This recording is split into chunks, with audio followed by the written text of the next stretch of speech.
विशेष मेहमान जुड़े रहेंगे जो अपनी बात को जाकिर के बातों के साथ जोड़ेंगे, कहेंगे और उसका स्पष्टीकरण देंगे।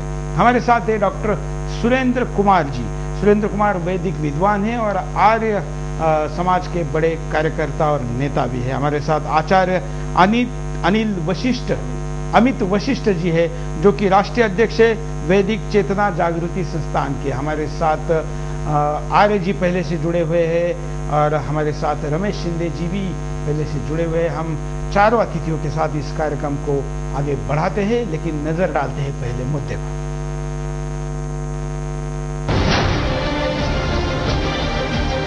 जाकिर नाइक भविष्य पुराण में मोहम्मद शब्द के उल्लेख होने की बात करता है। भविष्य पुराण के तीसरे अर्थात प्रतिसर्ग पर्व खंड 3 अध्याय 3 के श्लोकों में मोहम्मद शब्द का उल्लेख किया गया है। ये दावा जाकिर का है, लेकिन हम आपको यह सच बताएंगे कि जाकिर का यह दावा कितना खोखला और झूठा है। भविष्य पुराण में मोहम्मद शब्द का नहीं बल्कि मोहम्मद शब्द का उल्लेख है। भविष्य पुराण के मोहम्मद शब्द का अर्थ होता है बहुत बड़ा पागल। इस पुराण में मोहम्मद को राक्षस भी कहा गया है। साथ ही यह भी कहा गया है कि ये मोहम्मद सर्वभक्षी होगा, शिखा नहीं रहेगी। वह धर्म का दूषक होगा और वो पिशाच धर्म की स्थापना करेगा। जाकिर इसी मोहम्मद शब्द को मोहम्मद के रूप में पेश कर रहा है। इन श्लोकों की व्याख्या भी वो गलत तरीके से करता है। देखिए आखिर श्लोक किस प्रकार से हैं जिसकी जाकिर तोड़ मरोड़ कर व्याख्या करता है।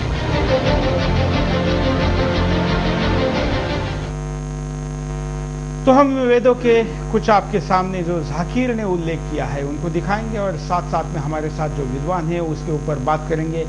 मैं एक एक करके वीडियो चलाने के लिए कहूंगा कि जिसमें जाकिर वेदों की कैसे संदर्भ देता है और हमारे यहाँ पर बैठे विद्वान उसका उत्तर देंगे। When Sri Ram, when he sees Parusharam, he tells his wife Sita that Parusharam, he is our elder. You cast thy eyes and draw the veil. So Sri Ram tells his wife Sita that when an elder comes, you should draw the veil and look down. Further, if you read the books of historical records, we find the Indian ladies, many of them wear veils. There are coins in the post-Gupta age showing women, Indian women, wearing a veil and the veil coming up to the shoulders, some up to the arms. Even today, if you go in many Indian villages, we find that women, they cover their head. Some of them even cover their face. So here we analyze the modesty level of a woman in Islam and Hinduism is the same, that they have to be covered up. Mahendrapal आर्य जी, इनके कहने के अनुसार ये बुर्खा प्रथा जो है वो हिंदू धर्म का ही एक हिस्सा है। इन्होंने जो इनकी एक पुस्तक ही है इस्लाम और हिंदुइज्म के ऊपर, तो उस पुस्तक में एक मोबाइल नंबर लिखा था और मेरा कार्यक्रम चल रहा था कानपुर हरजिंदर नगर आर्य समाज में।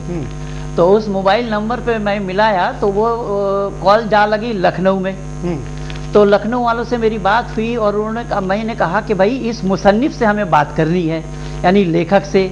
तो बोले क्या है आप बताइए। मैंने कहा इस्लाम और हिंदुइज्म इन्होंने दोनों को एक बोला है और दिखाने का प्रयास किया है। पर मैं डॉक्टर जाकिर नाइक से ये पूछना चाहूंगा कि इस्लाम पहले है या हिंदुइज्म पहले है? अगर हिंदुइज्म पहले है तो फिर आप इस्लाम को क्यों नए ढंग से प्रस्तुत कर रहे हैं? आपको भी उसी में शामिल हो जाना चाहिए। आज तक जवाब ही नहीं आया। बुर्खे की बात पर क्या कहेंगे? बुर्के की बात पर महिलाओं में तो होना चाहिए। इसका मतलब ये नहीं है कि बुर्का पर्दे की व्यवस्था हमारे यहाँ है, लेकिन पर्दा क्या है, लाज क्या है? लाज तो महिलाओं के आभूषण हैं, उनको लाज कहा गया। लाज के माने ये थोड़े ये बेइज्जती करना।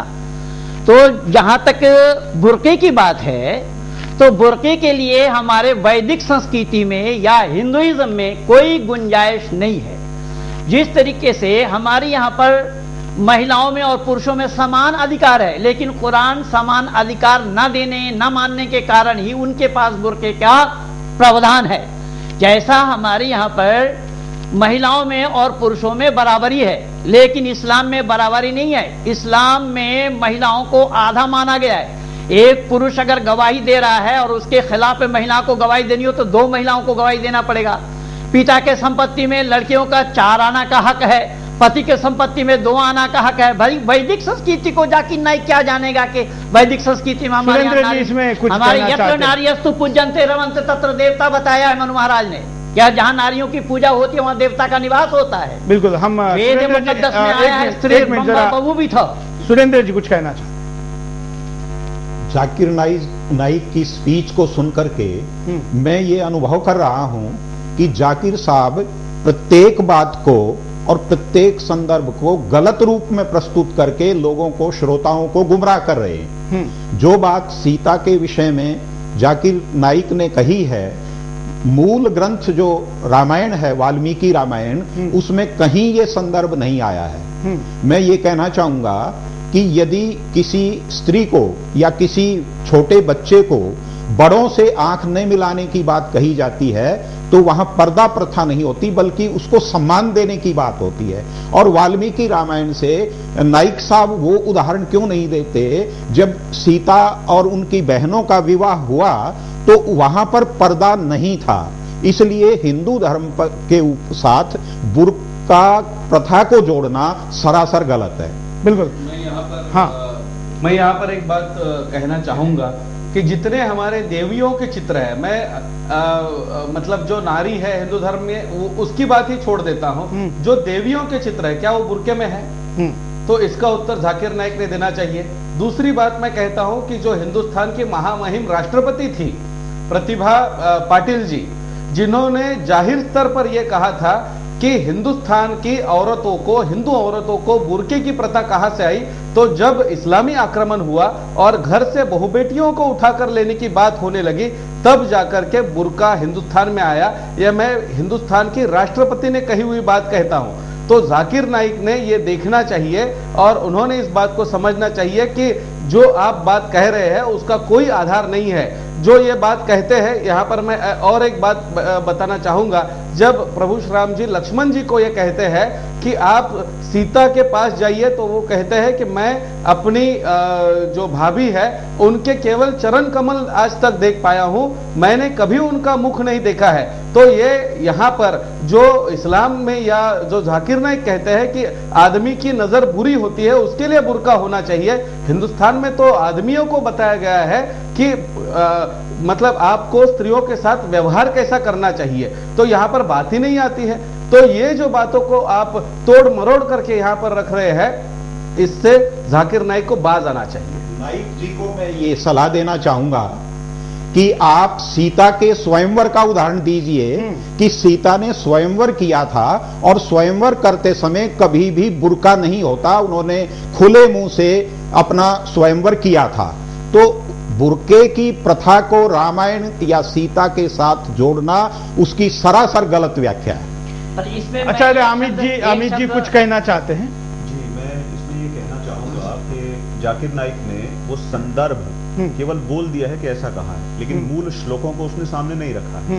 जब तक मूल श्लोक सामने नहीं होगा तब तक हम इस पर कोई टिप्पणी करना उचित नहीं मानते, क्योंकि वो हर बात में ये बोलता है कि मैं शास्त्र प्रमाण देता हूं, शास्त्र प्रमाण देता हूं। क्योंकि हमारे यहाँ पर्दा है, मान भी ले चलिए कि हमारी परंपरा में फिर भी दिखता है कि भारतवर्ष में पर्दा होता है, तो इस पर्दे को बुर्के से आप कैसे कर सकते हैं? खाना हम भी खाते हैं, खाना वो भी खाते हैं, तो क्या हम दोनों का खाना एक जैसा है? पर्दा हम भी करते हैं, पर्दा वो भी करते हैं, आप दोनों को एक जैसा नजर आता है? किसी व्यक्ति को पूरी तरह से एक पैकेट के अंदर पैक कर देना और उस पर मक्खियां ना बैठे, इसके लिए थोड़ा सा कुछ ओट कर देना, क्या आप दोनों को एक बात मानेंगे? तो हमें नहीं लगता है कि उसकी बात में कोई आधार है, और वो एकदम आधारहीन, शास्त्रहीन और कुतर्क ही कर रहा है। बिल्कुल।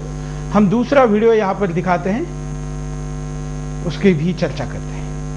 दूसरा, it's mention in the Chandogya Upanishad, chapter number 6, section number 2, verse number 1. It says Ekam